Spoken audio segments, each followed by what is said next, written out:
Certainement que l'État va continuer. Je pense que l'effet de votre militaire avec un moral, ça me rassure d'être dans une direction où il y a un contrôle de l'État.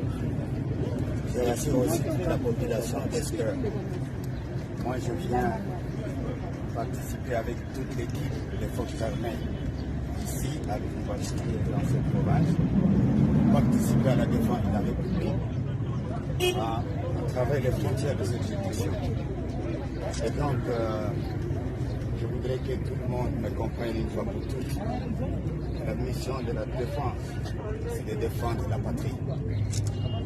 Lorsque nous tous parlons le même langage, nous allons assurer à notre population la paix et la sécurité. Ceux qui ne veulent pas comprendre que la politique, ce n'est pas la défense. Nous devons faire la différence. Ceux qui font la politique, ils fassent la politique dans le respect des lois. Et celui qui touche au domaine de la défense, celui qui touche au domaine de la sécurité, il va menacer la sûreté de l'État et par conséquent, l'armée, la police, les services de sécurité et la justice vont s'occuper de ça. Et dans l'entretemps, sincèrement, je vous dis merci de votre accueil et nous nous mettons au service de la République pour la paix et la sécurité. C'est une période des élections. J'apprends dans les médias à gauche-droite qu'il y a des tensions. En principe, ça ne devait pas avoir de tensions pendant la période des élections. Ce qu'il faut faire, c'est de respecter ce que le commandant suprême.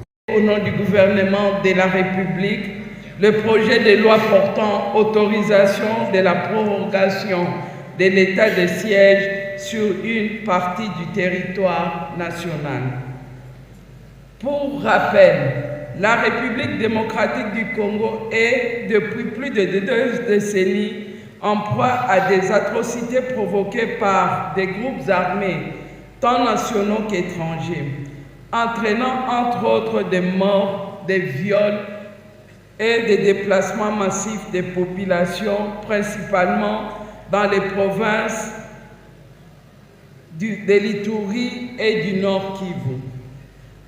En vue de remédier à cette situation d'insécurité, le président de la République, chef de l'État, a par ordonnance numéro 21/015 du 3 mai 2021 proclamé l'état de siège dans les 2 provinces précitées. Depuis son instauration, ce régime exceptionnel est prorogé sur autorisation du Parlement tous les 15 jours afin de continuer à produire des effets conformément à l'article 144, alinéa 5 de la Constitution.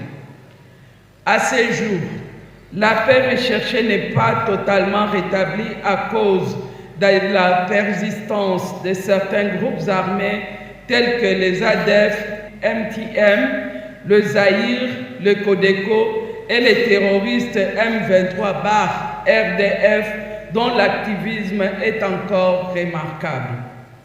Tenant compte de ce qui précède, le gouvernement a adopté lors des 114e réunions du Conseil des ministres le projet de loi qui vous est présenté et a décidé que son Excellence, Monsieur le Président de la République, chef de l'État, saisisse l'Assemblée nationale et le Sénat pour solliciter l'autorisation de proroger l'état de siège. Honorable Président de l'Assemblée nationale, honorables membres du bureau, honorables députés nationaux, j'aimerais saisir cette occasion pour rappeler aux élus du peuple qu'ayant pris en considération toutes les voix qui s'étaient levées il y a un temps sur la nécessité d'évaluer l'état de siège afin d'en définir l'avenir, Son Excellence, Monsieur le Président de la République, chef de l'État, avait finalement instruit le gouvernement à convoquer la table ronde annoncée à ce sujet. Les travaux relatifs qui se sont tenus du 14 au 16 août 2023 ont été ouverts par lui-même en présence notamment des députés nationaux et sénateurs participants.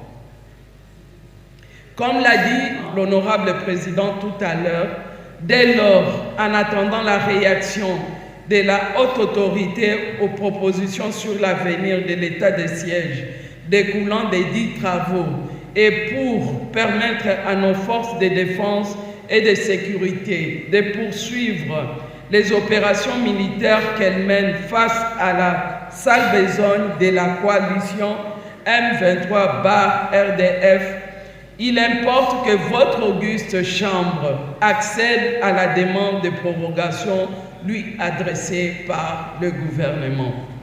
Le projet de loi qui vous est présenté comporte, outre l'exposé des motifs, 3 articles. Le premier article est relatif à l'autorisation de prorogation de l'état de siège. Le deuxième article a trait à l'abrogation des dispositions antérieures contraires. Le troisième et dernier article se rapporte à l'entrée en vigueur de la loi. Je vous remercie pour votre aimable attention.